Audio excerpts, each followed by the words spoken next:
और सबसे पहले शहजाद पूनावाला मैं आपके पास आता हूं, क्या से क्या हो गया? मैं तो कहूंगा मामला बहुत पीछे रह गया।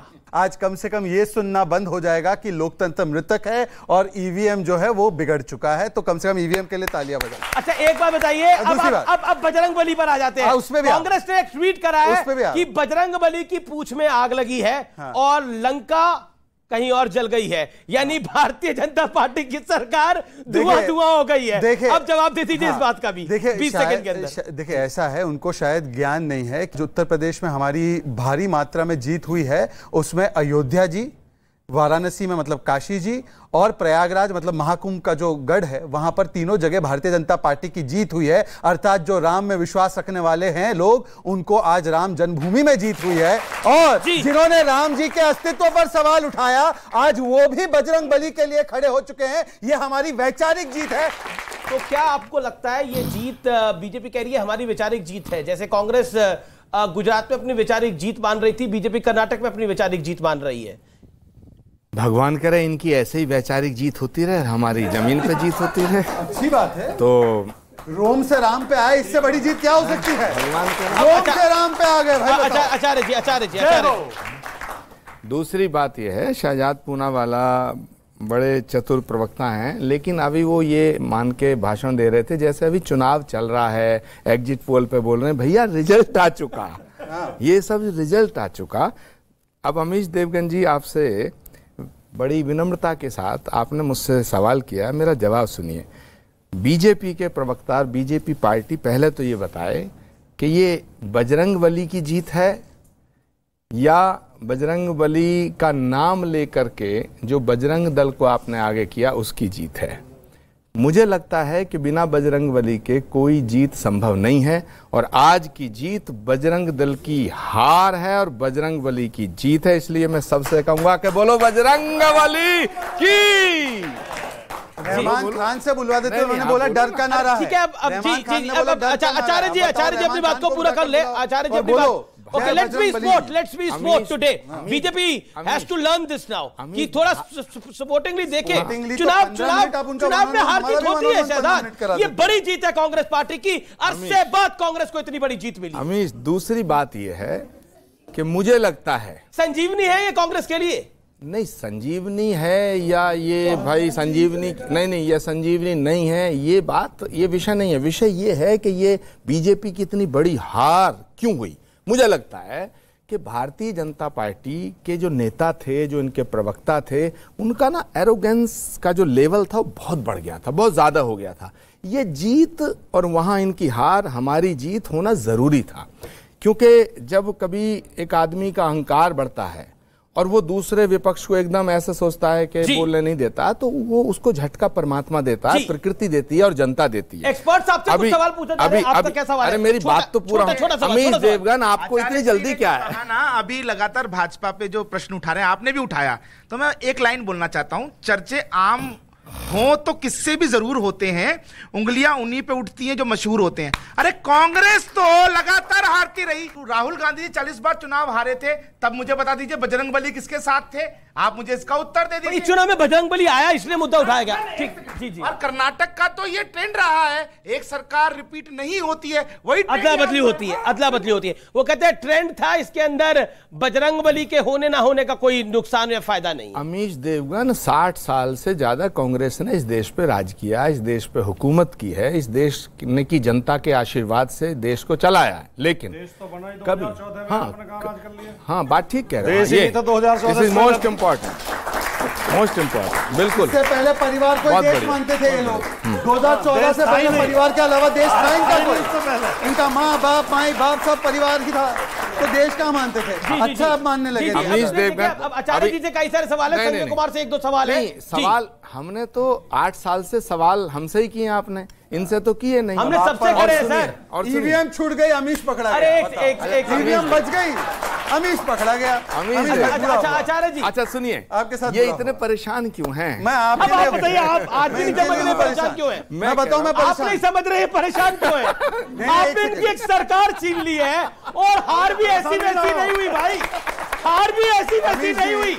पानी पिला के हराया आपने, अमीश जी, पानी पिला के हराया है। अमीश जी ऐसा है, अमीश जी मैं इसलिए परेशान हूँ क्योंकि सिद्धरामैया का घोषित बयान है कि काउ स्लॉटर लॉ को हटा देंगे। अब मुझे सारे लॉ अपने देखिए, आचार्य जी के लिए चिंता हो रही है। आचार्य जी के लिए मुझे बोलने दो भाई। कहते हैं कि अच्छा अगर नहीं चाहते तो मैं चुप रहता हूं। वो जीत जाता है, उसमें साम दाम दंड भेद सब चीजें आती हैं। अच्छा अमीश, इलेक्शन जीती है कांग्रेस पार्टी और छोटा मोटा इलेक्शन कांग्रेस नहीं जीती है। भारतीय जनता पार्टी का हम कह सकते हैं कि आप प्रत्याशित हार हुई है।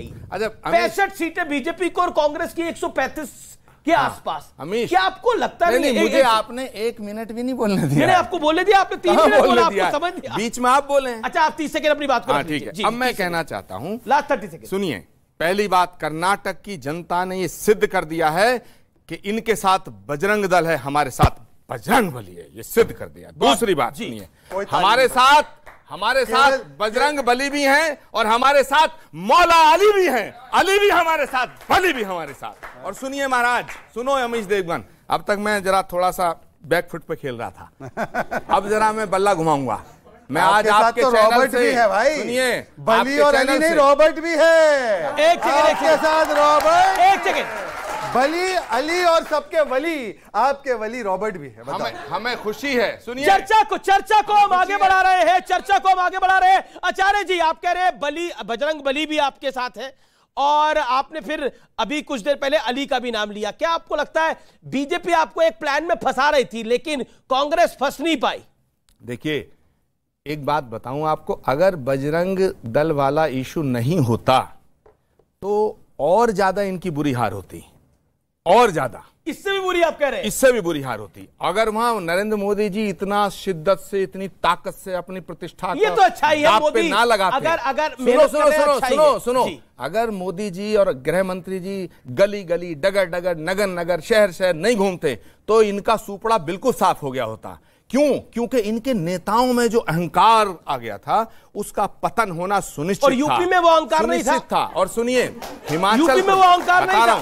अरे बता रहा हूं ना, मैं आऊंगा, I am coming on that point. मैं कह रहा हूं कि हिमाचल में, उत्तर भारत के शीर्ष शिखर पर हमने इनसे सत्ता छीनी हिमाचल में, और दक्षिण में द्वार खुला है सत्ता का। अब देखना ही 2024 तक दिल्ली के दरवाजे पे हम दस्तक देंगे और हम इनका दरवाजा तोड़ करके अंदर घुसेंगे। दरवाजा तोड़ के अंदर घुसेंगे। मैं संजय कुमार का रुख करता हूं। संजय कुमार, देखिए बड़ा सारा विश्लेषण है और आने वाले कुछ महीनों में, कुछ दिनों में और विश्लेषण होगा, लेकिन अगर आप 4 बड़े पॉइंट उठाते हैं, बीजेपी क्यों हारी और कांग्रेस क्यों जीती, 2 बीजेपी क्यों हारी और 2 कांग्रेस क्यों जीती? देखिए ये निश्चित है, रिजल्ट हमारे सामने है, हम सबको पता है कांग्रेस जीती है, बीजेपी हार गई है। लेकिन अमूमन ये देखा जाता है जब कोई एक पार्टी हार जाती है, जीत जाती है, तो सारी अच्छी चीजें एक पार्टी में नजर आती हैं, जीती हुई पार्टी में, और ऐसा लगता है कि सारी की सारी कमियां हारी हुई पार्टी में हुई। बीजेपी हारी है चुनाव, लेकिन इस बात का ध्यान रखिए वोट प्रतिशत गिरा नहीं है, इस बात को ध्यान रखना चाहिए। इसका मतलब यह है, एक संकेत है। और जैसे कि अगर कामकाज की बात करें, जो अमूमन जो रोजमर्रा की कामकाज होता है, बिजली, सड़क, पानी, इन सब चीजों पे सरकार की जो छवि है वो बहुत खराब नहीं थी। लेकिन बड़ा कारण जो है सरकार के हारने का है, वो जो एक परसेप्शन बना, जिसमें काफी कुछ फैक्ट भी है कि भाई इस सरकार में भ्रष्टाचार बहुत है, जिसका बहुत प्रचार किया कांग्रेस ने। 40% की सरकार, भ्रष्टाचार, उससे ये सीएम, हाँ, तो इससे ये हुआ कि जो कुछ सरकार ने अच्छे काम भी किए थे, जिस पर लोगों को बहुत एतराज नहीं था, जिन बातों का मैंने जिक्र किया, स्कूल, बिजली, सड़क, पानी, वो सब धुल गए, क्योंकि एक परसेप्शन बन गया भाई ये सरकार में काम हुए होंगे लेकिन सरकार बहुत भ्रष्ट है। वीक सीएम, तो 2 चीजें ये जो है बीजेपी के बहुत खिलाफ गई। वीक सीएम, ऐसा कहते हैं कि इतना कमजोर मुख्यमंत्री तो कभी कर्नाटक में हुआ नहीं, और ये जो परसेप्शन बना कि भाई सरकार बहुत भ्रष्ट है, ये 2 चीजें मुझे लगता है बीजेपी को बहुत नुकसान की। बीजेपी कांग्रेस के जीत का कारण, एक तो उन्होंने कैंपेन को बिल्कुल लोकल इश्यूज पे बरकरार रखा और लोकल लीडरशिप ने कमान संभाली। मैं नहीं मानता कि कांग्रेस का जो सेंट्रल लीडरशिप है, चाहे उसमें राहुल गांधी और जो तमाम लीडर हैं, वो शायद कांग्रेस के जो वोट, अपना वोट है किसी भी स्टेट में, 1% का भी इजाफा नहीं करते हैं। क्योंकि कांग्रेस अब 2024 की बात कर रही है। Don't you think Congress is jumping the gun? ये चुनाव की जीत तो बहुत ही हमारे लिए अहम जीत है, क्योंकि इस तरह से दक्षिण का दरवाजा भाजपा के लिए बंद हो गया है।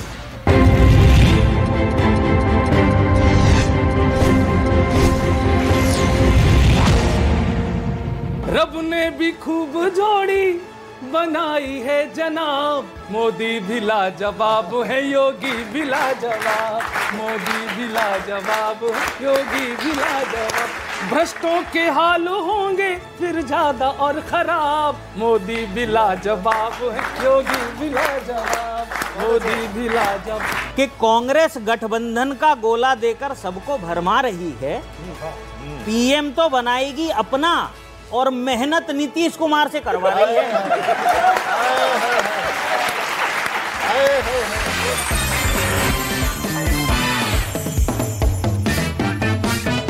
कर दी और फिर उसे आग के हवाले कर दिया।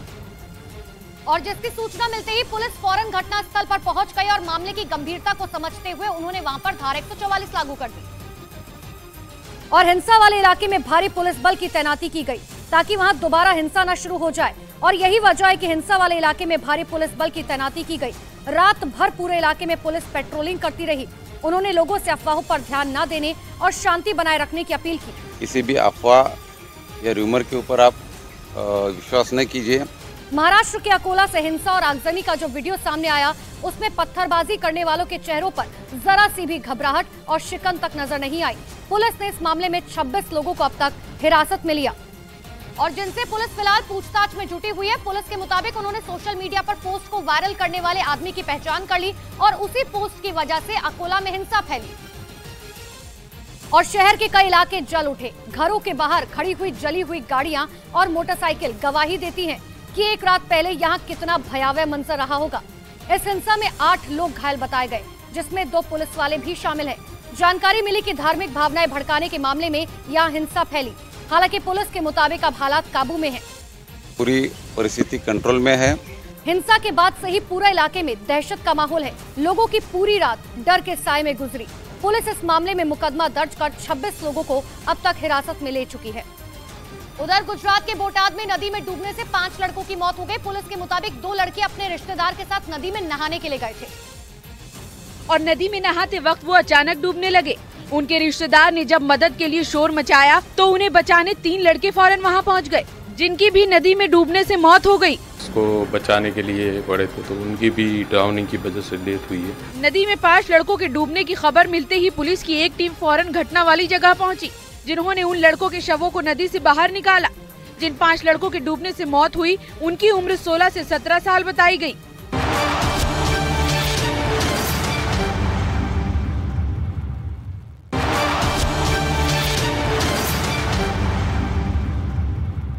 बखमूत के एक हिस्से पर कब्जा करने का दावा कर दिया गया है और बताया ये भी गया कि यूक्रेन की सेना बखमूत में 1 हफ्ते में 2 किलोमीटर आगे बढ़ गई और रूस की सेना को बखमूत में आगे बढ़ने से रोक दिया। यूक्रेन के उप रक्षा मंत्री ने बखमूत में रूस की सेना को नुकसान पहुंचाने का दावा भी किया। यूक्रेन रूस के बीच पिछले 15 महीनों से जंग चल रही है और दावा है कि रूस ने यूक्रेन की 18% जमीन पर कब्जा जमा लिया है और कई बड़े शहर यूक्रेन के हाथ से निकल गए, जिसमें डोनेट्स्क, लुहांस्क, जापोरिजिया, मारियोपोल और बखमूत भी शामिल है। लेकिन अब यूक्रेन ने रूस को इन इलाकों में पलटवार की बात कही, जिसे रूस ने नकार दिया। उधर यूक्रेन ने बखमूत में रूस की सेना को रोकने का दावा किया तो खबर ये भी है कि रूस ने बखमूत में एक बार फिर से यूक्रेन के ठिकानों पर हमले तेज कर दिए।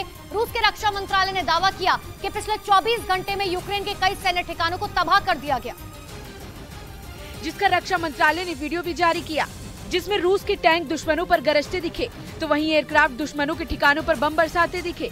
रूस ने दावा किया कि पिछले 24 घंटे में यूक्रेन के कुपियांस्क, बंडमान और पश्चिमी बखमूत में सैन्य ठिकानों को निशाना बनाया गया और एक दिन में 95 किलोमीटर से ज्यादा के इलाके में दोनों सेनाओं ने एक दूसरे को निशाना बनाया। रूसी रक्षा मंत्रालय ने दावा किया कि दुश्मन के हमलों को रूस की सेना रोकने में कामयाब रही, जिससे वो रूस के बॉर्डर में घुसने में नाकाम रहे। उधर रूस से युद्ध के बीच यूक्रेन के राष्ट्रपति व्लादिमीर जेलेंस्की इटली पहुंच गए और वहां पर उन्होंने वेटिकन सिटी में पोप फ्रांसिस से मुलाकात की। इस दौरान उन्होंने पोप को बुलेट प्रूफ टी-शर्ट भी गिफ्ट की। उनकी और पोप की मुलाकात करीब 40 मिनट तक चली। युद्ध शुरू होने के बाद जेलेंस्की पहली बार रोम के दौरे पर पहुंचे हैं, लेकिन इसी बीच कई बार फोन पर दोनों की बात हुई।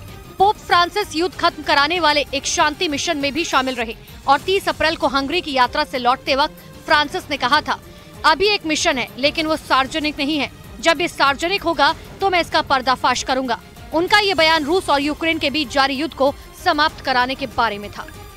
उधर इजराइल और फिलिस्तीन के बीच जारी जंग और भी ज्यादा भड़क गई। इजराइल ने दावा किया कि उसने गाजा पट्टी में आतंकी संगठन के 6 ठिकानों को तबाह कर दिया।